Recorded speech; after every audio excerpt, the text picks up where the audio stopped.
नमस्कार साथियों, मैं रविंद्र गहलोत विंग क्लासेस के इस प्लेटफॉर्म पर आपका बहुत बहुत स्वागत करता हूं। और आज के इस लेक्चर बायो के लेक्चर में जो है हम बायोडायवर्सिटी एंड कंजर्वेशन जो आपका लास्ट चैप्टर है वो आज के लेक्चर में हम डिस्कस करने वाले हैं। जैव विविधता एवं संरक्षण वाला जो चैप्टर है वो आज के लेक्चर में हम डिस्कस करने वाले हैं। बायोडायवर्सिटी क्या होती है उससे रिलेटेड क्वेश्चन और बहुत ही अच्छे अच्छे एमसीक्यू इसमें देखने वाले हैं। तो चलिए जल्दी से स्टार्ट करते हैं। ये हमारा लास्ट चैप्टर जो है नंबरिंग के हिसाब से लास्ट है आपका। इसके पहले वाला इकोसिस्टम है वो अभी हमने करा, वो बात के लेक्चर में करेंगे, पर ये लास्ट हमने लिया है बायोडायवर्सिटी और कंजर्वेशन, जिसको हिंदी में कहते हैं जैव विविधता। जैव विविधता एवं संरक्षण।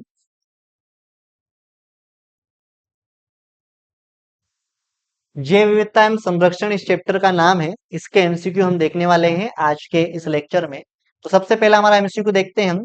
The term biodiversity was popularized by biodiversity, जो जिसको हम जैव विविधता बोलते हैं, शब्द को प्रसिद्ध करने का श्रेय किसको जाता है?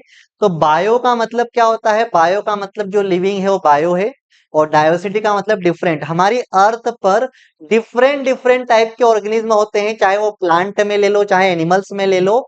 यही हमारी अर्थ की बायोडायवर्सिटी कहलाती है। हमारी पृथ्वी पर जो भिन्न भिन्न प्रकार के जीव जंतु है वही क्या कहलाते हैं? हमारी जैव विविधता कहलाती है, क्योंकि जीव का मतलब जीव और विविधता का मतलब वेराइटी। तो भिन्न भिन्न प्रकार के जीव हमारी धरती पर मौजूद है, यही जैव विविधता है। तो इस जैव विविधता शब्द को, बायोडायवर्सिटी शब्द को किसने प्रसिद्ध करा, उनका नाम बताना है। तो आप बोलोगे सर इसको प्रसिद्ध करने वाले वैज्ञानिक का नाम है आपका एडवर्ड विल्सन। एडवर्ड विल्सन जो वैज्ञानिक है, इन्होंने ही शब्द को क्या करा था बेटा? प्रसिद्ध करा था, पॉपुलराइज्ड करा था। कौन सा शब्द? बायोडायवर्सिटी शब्द। एडवर्ड विल्सन ने क्या करा था? इसको प्रसिद्ध करा था, पॉपुलराइज्ड बाय लिखा है। तो पहले का उत्तर हो गया ए। तो आप बोलोगे सर ए इज इसका सही उत्तर है। आगे बात करें हम। India's national park come under which type of conservation? Bharat के जो राष्ट्रीय उद्यान हैं वो किस प्रकार के संरक्षण के अंतर्गत आते हैं? तो सीधी सी बात है बेटा, हमारी अर्थ पर या हमारी कंट्री में भी डिफरेंट टाइप के एनिमल प्लांट्स हैं। तो अभी जो एटमॉस्फेयर में चेंजेस हो रहा है, एनवायरमेंटल चेंजेस हो रहा है, उसकी वजह से बायोडायवर्सिटी का लॉस हो रहा है। बायोडायवर्सिटी घट रही है, मतलब बहुत टाइप्स के प्लांट्स और एनिमल्स तो क्या हो रहे हैं? पूरी तरीके से खत्म हो रहे हैं। तो इसको बायोडायवर्सिटी लॉस बोलते हैं। इस बायोडायवर्सिटी को बचाने के लिए, डिफरेंट टाइप के एनिमल और प्लांट्स है उनको अर्थ पे बचाने के लिए, बायोडायवर्सिटी को लॉस से बचाने के लिए हमने अलग अलग लेवल पर प्रयास किए हैं, अलग अलग लेवल पर काम किया है। तो उसमें हम नेशनल पार्क बनाते हैं। तो नेशनल पार्क जो है वहां पर हम एनिमल्स को क्या करते हैं? संरक्षित रखते हैं। तो ये जो है वो कौन से टाइप का कंजर्वेशन कहलाता है? इन सीटू के एक्स सीटू। तो सीधी सी बात है बेटा, इन सीटू कंजर्वेशन और एक्स सीटू कंजर्वेशन क्या होता है, या क्रायो प्रिजर्वेशन और सीट क्या होता है? तो जो आपके नेशनल पार्क होते हैं वो इन सीटू कंजर्वेशन में आते हैं। इन सीटू कंजर्वेशन का मतलब है कि जो एनिमल जहां पर मिलता है उसको वहीं पर प्रोटेक्ट करना है, वहीं पर उसको सुरक्षित रखना है, उसको हानि ना हो इसको बचाना है, शिकारियों से बचाना है, ताकि उसकी आने वाली पीढ़ी आए और वो जाति बची रहे, विलुप्त न हो। तो किसी भी जीव जंतु की जाति को विलुप्त होने से बचाने के लिए उसको हम, अगर उसके जिस क्षेत्र में वो मिलता है उसी क्षेत्र में उसको संरक्षित करेंगे तो वो कहलाएगा इन सीटू कंजर्वेशन। तो नेशनल पार्क जो होते हैं उसमें इन सीटू कंजर्वेशन कहलाते हैं, वो इन सीटू कंजर्वेशन कहलाते हैं। स्वस्थानीय संरक्षण कहते हैं इनको हम बेटा। स्वस्थानीय संरक्षण का मतलब है कि किसी जीव को उसी के क्षेत्र में संरक्षित करना स्वस्थानीय संरक्षण कहलाता है, ताकि वो जीव संरक्षित रहे, उसको वहां सुरक्षा मिले। ठीक है, आगे बढ़े अगर हम। Hot spots of biodiversity are characterized by. जैव विविधता के जो हॉट स्पॉट है की विशेषता क्या है?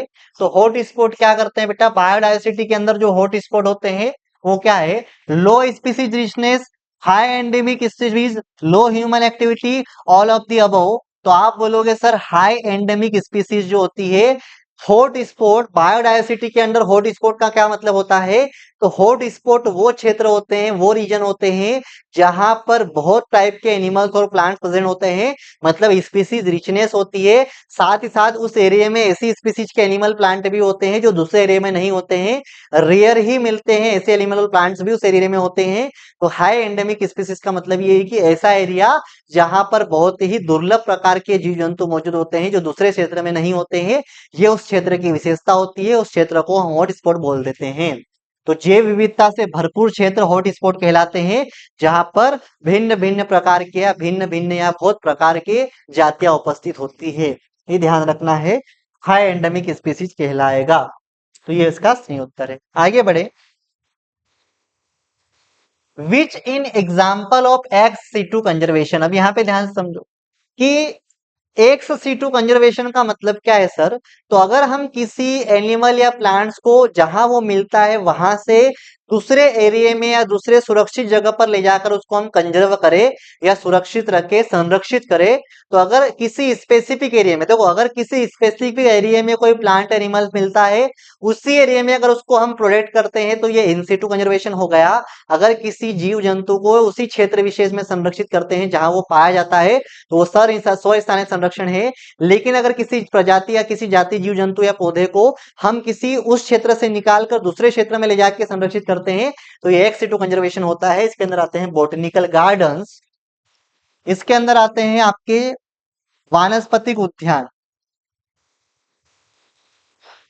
वानस्पतिक उद्यान आते हैं। तो वानस्पतिक उद्यान क्या होता है बेटा, वानस्पतिक उद्यान वो क्षेत्र होते हैं जो एक संरक्षण का कार्य करते हैं। ये संरक्षण किस प्रकार का होगा, एक्स सिटू होगा, बाह्य स्थानीय संरक्षण होगा, क्योंकि इसमें किसी दूसरे क्षेत्र के अंदर जीव को या पौधों को स्थानांतरित करके संरक्षित करते हैं।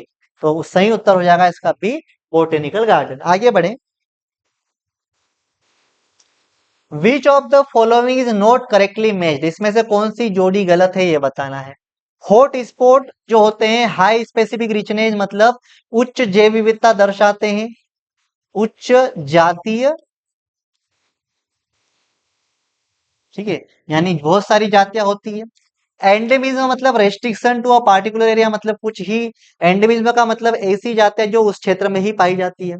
Extinction, formation of new species, यही पॉइंट गलत है, क्योंकि एक्सटिंक्शन का मतलब विलुप्त होना, और विलुप्त होना है तो विलुप्त होगी तो नई जाति उत्पन्न नहीं होगी, बाकी बल्कि जो जाति है वो भी खत्म हो जाएगी। Sacred groves, traditional conservation of method, sacred grove एक मेथड जिसमें ट्रेडिशनल तरीके से बायोडायवर्सिटी को कंजर्व करते हैं।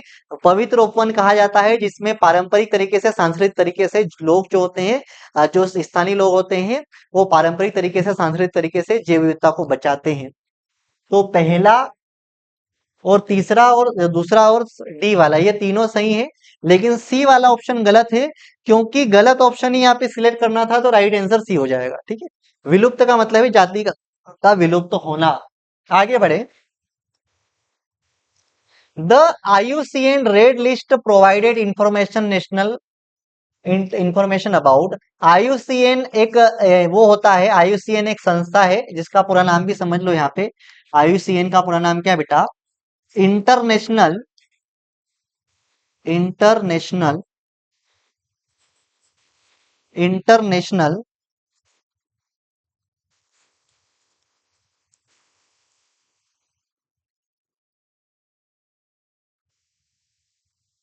Union of conservation of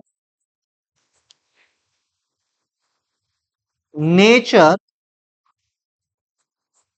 and natural resource, natural resources.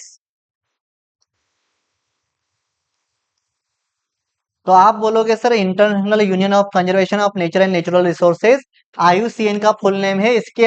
ये एक संस्था है, ऑर्गेनाइजेशन है, जो रेड डेटा बुक प्रोवाइड करती है। रेड लिस्ट जो होती है उसमें जो विलुप्त प्राय जातियां होती है, विलुप्त प्राय जातियां जो होती है उनके बारे में, विलुप्त प्राय जातियां जो होती है उनके बारे में होता है।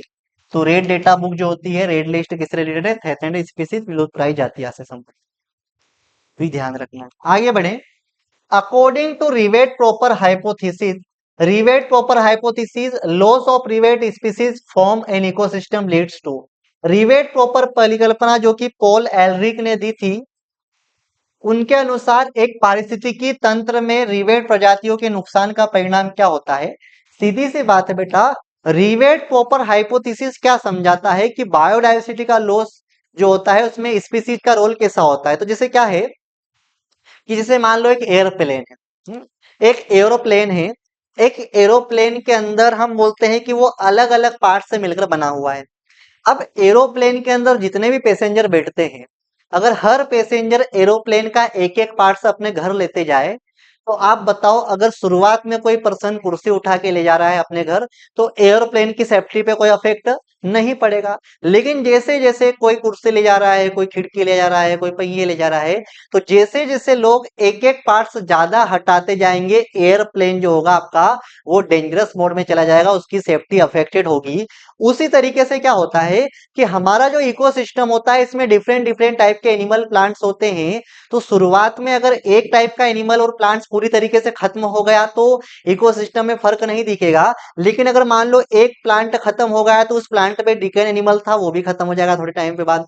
अब उस एनिमल पे दूसरा डिपेंड था वो खत्म हो जाएगा। तो धीरे धीरे बायोडायवर्सिटी का लॉस होने से, एक एक स्पीसीज का लॉस होने से इकोसिस्टम का बैलेंस बिगड़ेगा। तो ये जो है ग्रेजुअली वीक होता जाएगा, ग्रेजुअली वीक होता जाएगा, इकोसिस्टम कमजोर होता जाएगा। तो जैसे एक एयरप्लेन में से एक एक पार्ट्स हटा लेने पर एयरप्लेन कमजोर होता है, उसी प्रकार से यहाँ पर भी ये चीज देखने को मिलेगी। क्या इतनी बात क्लियर है? तो आप बोलोगे ये कहानी है इसकी, ठीक है। आगे बढ़े हम। Cryo preservation is a method of, cryo preservation क्या है?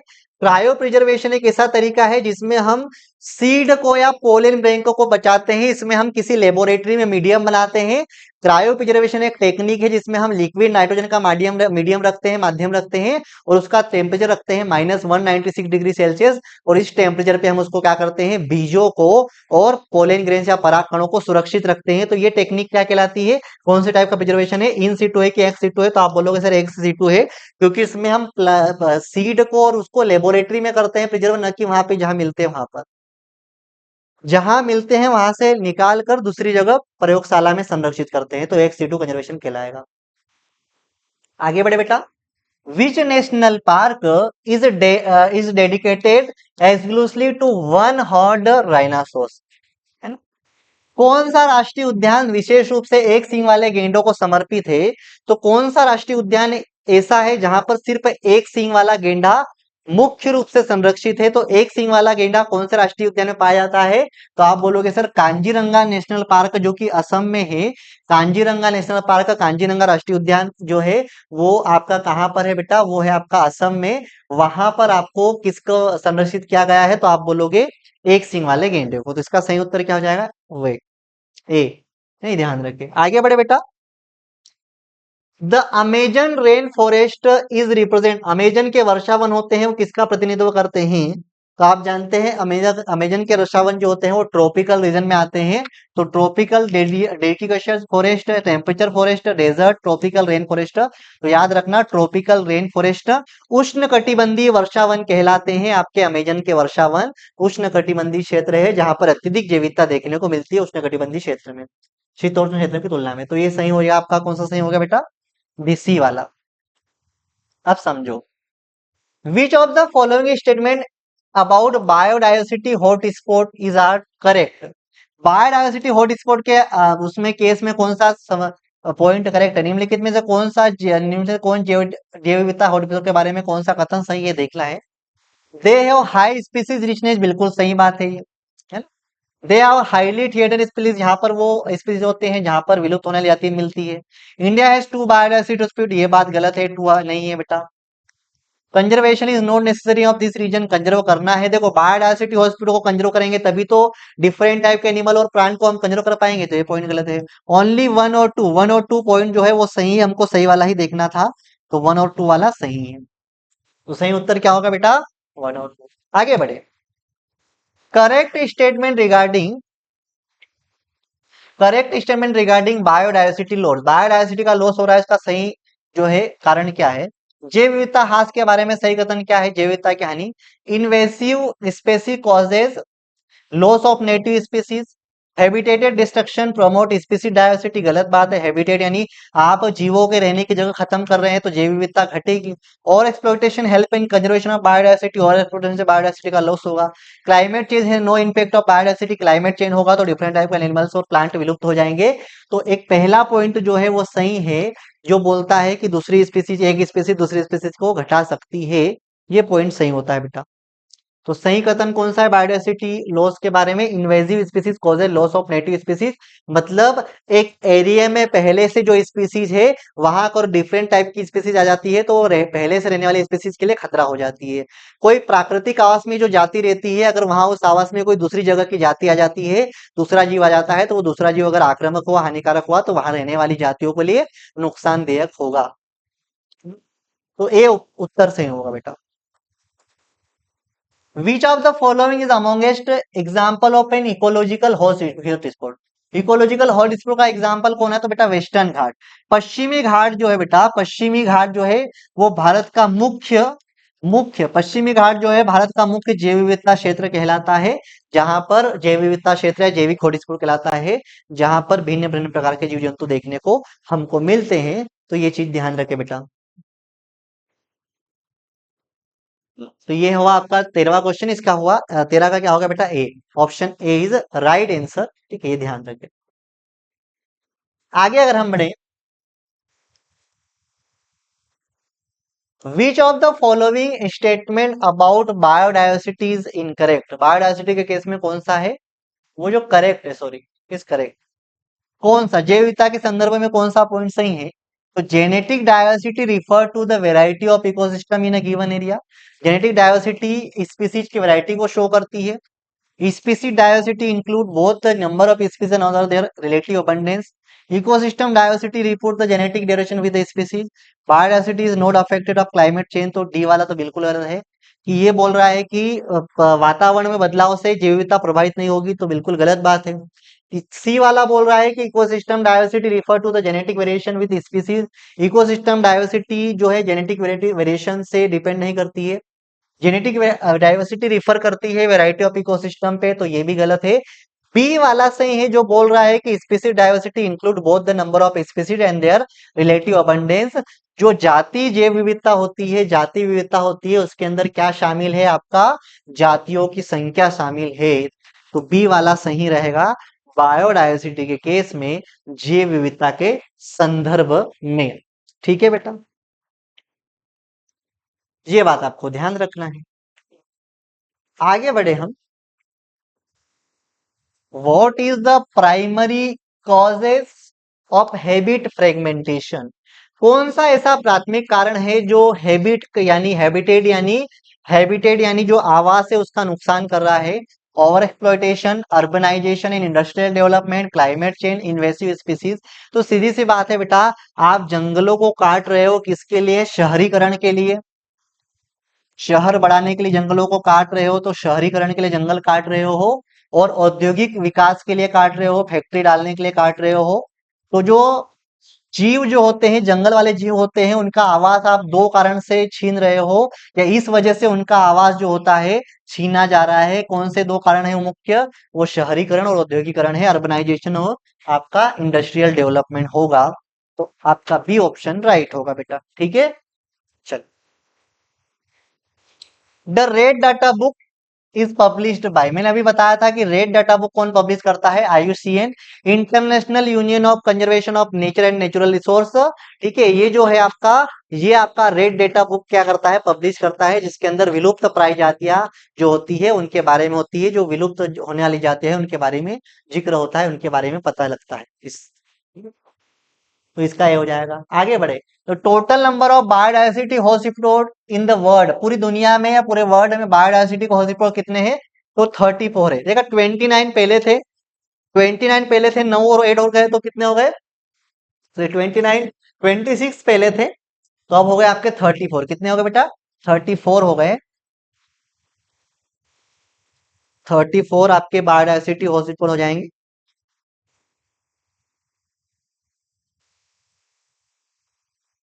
चलिए, तो ये हो गया आपका टोटल नंबर ऑफ बायोडायवर्सिटी। कितने हो गए? 34, 34। आगे बढ़े, what is the total number of species present on earth estimated by Robert में।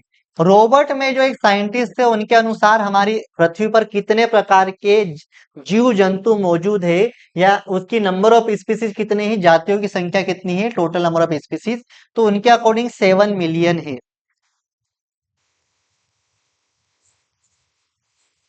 लगभग 70 लाख प्रकार के।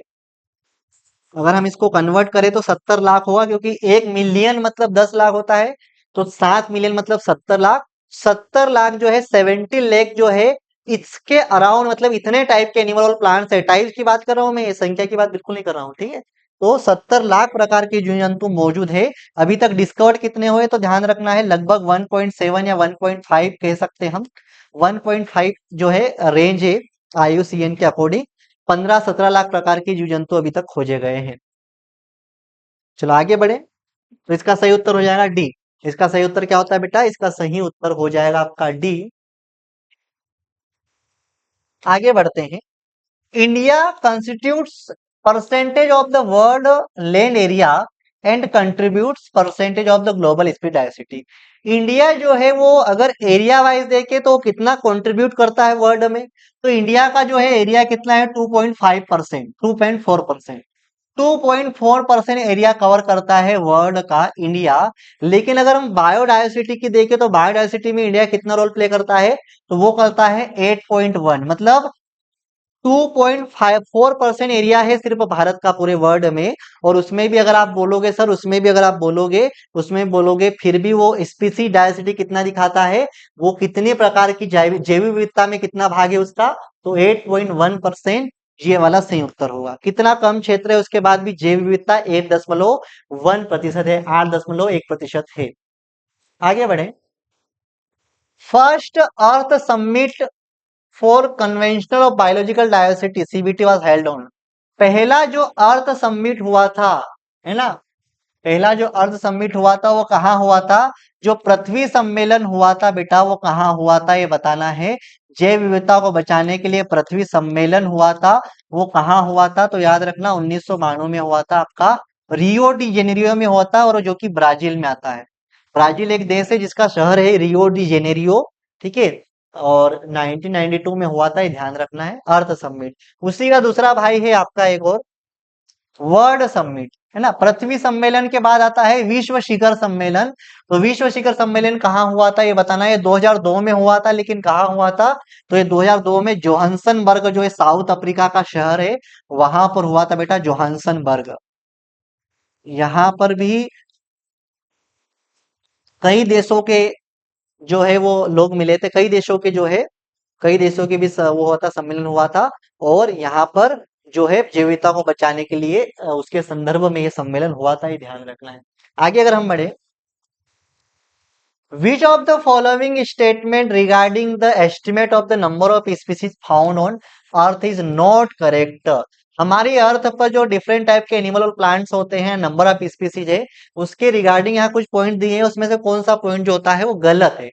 तो total number of species present on the earth are considered to be about 7 million as estimated by Robert में, बिल्कुल सही बात है। रॉबर्ट में के अनुसार पृथ्वी पर कितने प्रकार के, 7 मिलियन प्रकार के, 7 मिलियन जो है जातियों की संख्या है। तो ये पॉइंट तो सही है सर, ये पॉइंट सही है, हमको गलत पॉइंट देखना है। Plant constitute more than 70% of all of species recorded, where animal are constitute less than 22% of the total number of species। यही पॉइंट गलत है, क्योंकि प्लांट्स नहीं, एनिमल यहाँ आएगा और प्लांट्स ही आएगा। प्लांट्स जो होते हैं 20 to 24% जो होते हैं वो एरिया कवर करते हैं आपके बायोडायवर्सिटी का। अगला देख लेते हैं। Insect constitute more than 70% of animals, बिल्कुल सही बात है। जितने भी हमारी अर्थ पर जितने भी एनिमल है, उस एनिमल में 70% तो क्या होते हैं बेटा, इंसेक्ट। यानी अगर 10 जीव है, 10 जंतु है, तो 10 जंतु में 7 जंतु कौन से होंगे, कीट। प्रत्येक 10 जंतु पर कीटों की संख्या कितनी है, 7, यानी कीड़े मकोड़े धरती पर बहुत मौजूद है। तो आप बोलोगे इंसेक्ट जो होते हैं, ये वाला पॉइंट भी सही है, नन ऑफ दिस वाला नहीं आएगा। तो आप बोलोगे कौन सा पॉइंट गलत दिख रहा है आपको, बी वाला पॉइंट गलत दिख रहा है, क्योंकि प्लांट का अमाउंट ज्यादा बता दिया है। ठीक है, आगे बढ़े। Western Ghat have a greater number of amphibian species than the eastern Ghat. What kind of diversity does represent? ये बोल रहा है कि वेस्टर्न घाट पर एम्फीबियन जो होते हैं, एम्फीबियन मतलब जिसमें मेंढक वगैरह और मगरमच्छ वगैरह आते हैं, तो आप बोलोगे सर कि आप बोलोगे कि जो पानी में रहने वाले और जमीन पर दोनों जगह रहने वाले जो होते हैं उनको उभयचर बोलते हैं, एम्फीबियन बोलते हैं। ठीक है, जैसे फ्रॉग जो होता है आपका मेंढक होता है जनरली। तो आप बोलते हो कि एक वेस्टर्न घाट एक ईस्टर्न घाट है। वेस्टर्न घाट पर एम्फीबियन का अमाउंट ज्यादा है, स्पीसीज ज्यादा है एम्फीबियन की, ईस्टर्न घाट पर कम है। तो ये किस टाइप की बायोडाइवर्सिटी का टाइप है? हिंदी में बोलते हैं सर कि पश्चिमी घाट और पूर्वी घाट की तुलना करें तो पश्चिमी घाट पर उभयचरों की संख्या, उभयचरों की जातियों की संख्या अधिक है और पूर्वी घाट पर उभयचरों की जातियों की संख्या कम है। तो किस प्रकार की डायवर्सिटी है? तो ये है स्पीसीज या जाति की बात हो रही है तो जाति जैव विविधता कहलाएगी। स्पीसीज की बात हो रही है, नंबर ऑफ स्पीसीज की बात हो रही है तो ये कहलाएगा आपका स्पीसीज डायवर्सिटी, जातीय विविधता। जातीय जैव विविधता कह देंगे इसको। जातियों की संख्या पर आधारित तो जाति जैव विविधता कहलाएगी। ठीक है, अगला है आपका, select the correct option regarding sacred groves and forest. Sacred grove जो होते हैं, select the correct option regarding sacred grove या फॉरेस्ट। सैक्रिड ग्रूव जो होते हैं पवित्र उपवन जिनको हिंदी में कहा जाता है, जहां पर क्या होता है, देखो बेटा, सैक्रिड ग्रूव्स में क्या होता है, पवित्र उपवन में क्या होता है कि जो लोकल कम्युनिटी के लोग होते हैं वो अपने आसपास के जंगल को जो होता है आसपास के जंगल की रक्षा करते हैं, अपने सेल्फ लेवल पे उसको कंजर्व करते हैं, वहां पर पेड़ों की कटाई नहीं करते हैं, दूसरे जंतुओं को नुकसान नहीं पहुंचाते हैं। तो पवित्र उपवन वे क्षेत्र होते हैं जहां पर स्थानीय लोग जो होते हैं वहां आसपास के जंगल को अपने स्तर पर क्या करते हैं, संरक्षित करते हैं, उनको पवित्र उपवन कहते हैं। उसके संदर्भ में यहाँ पे क्वेश्चन दिया है, वो क्या है, कौन सा पॉइंट करेक्ट है? These are forest patches which are the held in high esteem of tribal communities. जो आदिवासी समुदाय या लोकल समुदाय होता है उनके द्वारा ये फॉरेस्ट बनाए जाते हैं। बिल्कुल सही बात है। Rare endemic species can be found in flowering in this area. इस एरिया में जो दुर्लभ मिलने वाली जातियां है वो भी पाई जाती है। These are found in several part of India. बिल्कुल, इंडिया के बहुत सारी जगह पाए जाते हैं। मेघालय की मेघालय खासी और जयंतिया हिल्स जो है वहां मेघालय में पाई जाती है। वहीं मध्य प्रदेश की बात करें तो सरगुजा, चंदा, बस्तर ये क्षेत्र में पवित्र उपवन मौजूद है। ठीक है, अरावली हिल्स ऑफ राजस्थान ये भी एक पवित्र उपवन का उदाहरण है, सेक्रेड का एग्जाम्पल है। तो आप बोलोगे उपरोक्त सभी ये सारे पॉइंट आपके सही हैं सेक्री ग्रुप या पवित्र उपवन के केस में, तो डी उत्तर सही हो जाएगा। अगले पे आ जाए हम बेटा, which of the following forest is known as the lungs of the planet. Lungs of the planet या लंग्स ऑफ द अर्थ किसको बोलते हैं? तो याद रखना, अमेजन रेन फॉरेस्ट। पृथ्वी पर जो अमेजन के वर्षा वन है वो पृथ्वी के फेफड़े या इस ग्रह के फेफड़े कहलाते हैं, क्योंकि यहाँ पर बहुत ज्यादा जंगल एरिया है और यहाँ पर जितने पौधे हैं वो बहुत ज्यादा मात्रा में ऑक्सीजन उत्पादन करते हैं। तो ये हमारे लिए फेफड़े जैसा काम कर रहे हैं। तो याद रखना, अमेजन रेन फॉरेस्ट को हम बोलते हैं, अमेजन रेन फॉरेस्ट को क्या कहा जाता है, आपका लंग्स ऑफ अर्थ है, लंग्स ऑफ दिस प्लेनेट। तो ये आपके जो है आज के एमसीक्यू होते हैं किस चैप्टर के बेटा? ये आज आपके बायो का जो 13 चैप्टर है नंबर के हिसाब से लास्ट है, लेकिन एक और चैप्टर बचा है आपका जो अभी हम अगले लेक्चर में करेंगे, इकोसिस्टम पारितंत्र। बायो में एक ही चैप्टर बचेगा, इसके बाद ये हो गया, अब एक ही चैप्टर बचा है सिर्फ इकोसिस्टम पारितंत्र। और ये जो लास्ट वाला है नंबर के हिसाब से 13वें नंबर का चैप्टर था, biodiversity and eco and conservation, जैव विविधता संरक्षण। उसके केस में बेसिक से लेकर एडवांस तक सब तरह के एमसीक्यू मैंने करवा दिए हैं। तो उम्मीद है कि आप ये वीडियो को देखेंगे और इसके सारे एमसीक्यू साथ साथ कंप्लीट कर लेंगे। मिलते हैं नेक्स्ट लेक्चर में, तब तक के लिए tata bye bye, thank you very much.